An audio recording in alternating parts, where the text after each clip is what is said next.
Hello दोस्तों, स्वागत है आप लोगों का एनिमे उर्दू यूट्यूब चैनल पे। एपिसोड 10 की शुरुआत होती है टोक्यो के एक हॉस्पिटल से जहां आकी एडमिट है। हॉस्पिटल के अंदर अपन को एक टीवी दिखाया जाता है जिसमें कल वाले इंसिडेंट की न्यूज चल रही होती है। फिर सीन जाता है आकी पे जो बेहोशी से उठ चुका है। उठने के बाद वो अपने बराबर में पावर और देंजी को पाता है जो सेब पे लड़ रहे हैं। फिर वो देंजी से पूछता है डिवीजन 4 में से कौन कौन जिंदा है। देंजी कहता है कोबिनी और मदोका बचे हैं सिर्फ। और आगे देंजी कहता है मुझे और पावर को मिस माकिमा ने अलग टीम में डाल दिया है। आकी देंजी की इस बात का कोई जवाब नहीं देता तो देंजी वहां से जाने लग जाता है। लेकिन जाते जाते वो आकी को एक एप्पल देता है और कहता है मैं अच्छा इंसान हूँ इसीलिए तुम्हें एक एप्पल दे रहा हूँ। उन दोनों के कमरे से जाने के बाद आकी अपनी स्वॉर्ड को उठाता है और कर्स डेविल से पूछता है मेरे पास कितने साल बचे हैं। कर्स डेविल कहता है 2 साल। ये सुन के आकी सिगरेट पीने लग जाता है लेकिन उसको तभी हामेनो याद आ जाती है तो वो रोने लग जाता है। फिर अपन देंजी को देखते हैं जो कमरे के बाहर खड़ा होकर आकी का रोना सुन रहा है और सोचता है मैं क्यों नहीं रो रहा, हामेनो मेरी भी तो दोस्त थी। मैं पोचिता के मरने पे तो रोया था, क्या मुझे जब पोचिता ने डेविल वाला दिल दिया तो मैंने अपनी इंसानी फीलिंग्स को खो दिया। ये सोचते सोचते देंजी पावर को लेके वहां से चला जाता है माकिमा से मिलने। फिर थोड़ी देर बाद आकी के कमरे में क्रोसो और तेंदो आते हैं। आकी पूछता है तुम दोनों कौन हो और यहाँ क्या करने आए हो। तो वो दोनों अपने आप को इंट्रोड्यूस करवाते हैं और कहते हैं मिस माकिमा ने हमें कहा था तुम्हें ट्रेन करने को। ये कह के क्रोसो आकी को उसका फॉक्स डेविल समन करने को कहता है। फिर जब आकी फॉक्स डेविल को समन करता है तो वो बाहर नहीं आता। ये देख क्रोसो आकी से कहता है कटाना मैन ने फॉक्स डेविल को जख्मी कर दिया था तो मुझे नहीं लगता वो दोबारा आएगा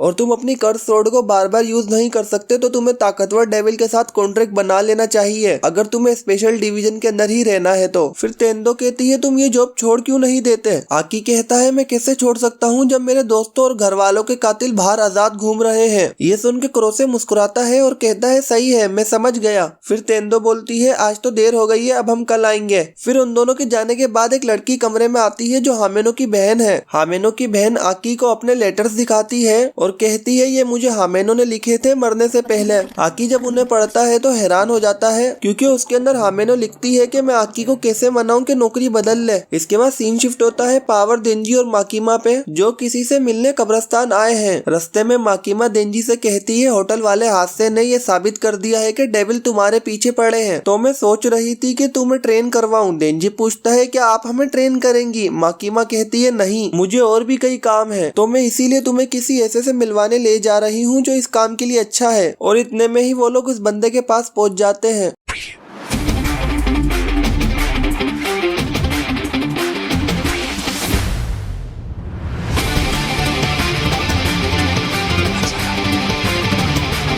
पहुंचने के साथ ही वो बंदा देंजी और पावर से सवाल करता है कि तुम्हें कैसा महसूस होगा जब तुम्हारा टीममेट मर जाएगा। पावर और देंजी कहते हैं हम ज्यादा दुखी नहीं होंगे। दूसरा सवाल क्या तुम बदला लेना चाहोगे। वो दोनों कहते हैं हमें बदला लेना पसंद नहीं। फिर वो आदमी तीसरा सवाल करता है कि तुम किसकी साइड हो, इंसानों की या डेविल्स की। देंजी कहता है जो मेरा अच्छे से ख्याल रखेगा मैं उसकी साइड हूँ। और पावर कहती है जो जीत रहा होगा मैं उसकी साइड हूँ। ये सुन के वो बंदा मुड़ के पावर और देंजी को देखता है और कहता है तुम्हारे सारे जवाब सही है। जब वो मुड़ता है तो अपन को पता चलता है कि वो किशिबी है जिसने हामेनो को भी ट्रेन किया था। इसके बाद किशिबी माकिमा से कहता है मुझे ये दोनों पसंद आए, अब तुम यहाँ से जा सकती हो, मैं इन लोगों की ट्रेनिंग यहीं से शुरू करूंगा। माकिमा के जाने के बाद किशिबी देंजी और पावर को गले लगा लेता है और कहता है मैं डिवीजन 1 का डेविल हंटर हूँ, मुझे लड़कियां और शराब पसंद है और अब से तुम दोनों मुझे मास्टर कहोगे। ये कह के वो पावर और देंजी का गला दबाता है और तब तक दबा के रखता है जब तक वो दोनों हिलना बंद नहीं कर देते। उन दोनों को छोड़ने के बाद वो कहता है तुम्हारा जिस्म भी हमारे जैसा ही है, बस तुम में और हम में एक ही फर्क है कि तुम लोग खून पी के रीजनरेट हो जाते हो और हम नहीं। ये कह के किशिबी उन दोनों को खून पिलाता है जिसके बाद वो दोनों खड़े हो जाते हैं। फिर किशिबी आगे कहता है माकिमा ने मुझे तुम्हें ट्रेन करने को कहा था और मुझे नहीं पता कि गन डेविल को तुम्हारा दिल क्यों चाहिए, लेकिन अगर तुम गन डेविल का मुकाबला कर रहे हो तो तुम तो बहुत ही कमजोर हो, तुम्हें तो वो कभी भी मार देगा। मैं सबसे ताकतवर डेविल हंटर हूँ तो तुम्हें मुझे हराना पड़ेगा। सबसे ताकतवर डेविल बनने के लिए मैं तुम दोनों को तब तक मारता रहूंगा जब तक तुम दोनों मुझे हरा नहीं देते। ये सुन पावर कहती है ये पागल हो गया है। देंजी कहता है हाँ। तो किशिबी कहता है चलो दोबारा कोशिश कर लो मुझे हराने की। ये सुन पावर देंजी को हथौड़ा बना के देती है खून का और खुद भी अपने लिए एक वेपन बनाती है। फिर वो दोनों मिलकर किशिबी पर अटैक करते हैं, लेकिन किशिबी बहुत तेजी से उन दोनों को मार देता है और अगले ही पल वो दोनों खून में लथपथ जमीन पे पड़े होते हैं। उन दोनों को मारने के बाद किशिबी अपने बचपन की कहानी सुनाता है कि उसके सारे खिलौने बहुत आसानी से टूट जाते थे, उसे कोई ऐसा खिलौना चाहिए था जो कभी ना टूटे और अब मैं तुम्हें अपना बेस्ट खिलौना बनाऊंगा। इसके बाद सीन शिफ्ट होता है जहाँ रात हो गई है और देंजी बार बार रीजनरेट होके पागल हो गया है, तो पावर उसको मार के होश में लाती है। फिर किशिबी कहता है कल मैं तुम्हें तुम्हारे घर से पिक कर लूंगा और ये कह के वो वहाँ से चला जाता है। किशिबी के जाने के बाद देंजी पूछता है मैं कितनी दफा मरा था।